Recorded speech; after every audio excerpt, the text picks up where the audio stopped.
ناظرین، اس وقت کی ہماری خبر کی سرخی ہے بڑے عالم دین اس دنیا سے چل بسے۔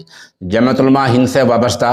ادارۃ المباحث الفقہیہ اور امارت شریعہ ہند کے ناظم روح رواں جمعیت کی مجلس عاملہ کے رکن جید عالم دین مولانا معز الدین احمد قاسمی تقریباً 59 سال کی زندگی میں اس دار فانی سے رخصت ہو گئے ہیں۔ انا للہ و انا الیہ راجعون۔ مولانا مرحوم بلرام پور کے رہنے والے تھے اور جمعیت علماء میں تقریباً 3 دہائی سے تھے۔ یہاں 3 دہائی سے تقریباً 30 سال سے خدمات انجام دے رہے تھے، اور فدائے ملت مولانا سید اسد مدنی رحمۃ اللہ علیہ نے مرحوم کو بحیثیت ناظم امارت شریعہ مقرر کیا تھا۔ ان کی علمی قابلیت کے لیے اتنا ہی کہنا کافی ہوگا کہ فراغت کے بعد دارالعلوم دیوبند نے ان کو معین مدرس رکھ لیا تھا۔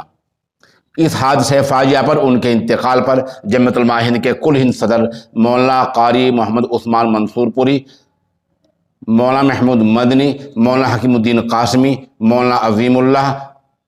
امام فاؤنڈیشن کے صدر مولانا عارف قاسمی، ملی کونسل سہارنپور کے صدر مولانا ڈاکٹر عبد المالک مغیثی، آل انڈیا ملی کونسل کے صدر محترم مولانا حکیم عبداللہ مغیثی اجراڈوی، مفتی عبدالقیوم نیازو پورہ، سعد بیرم پوری، شیخ الحدیث مولانا محمد عاقل قاسمی،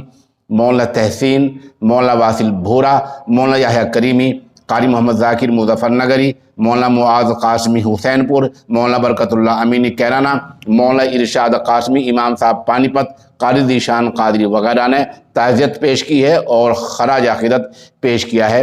اللہ تبارک و تعالی مرحوم کے درجات بلند کرے اور پسماندگان کو صبر جمیل دے۔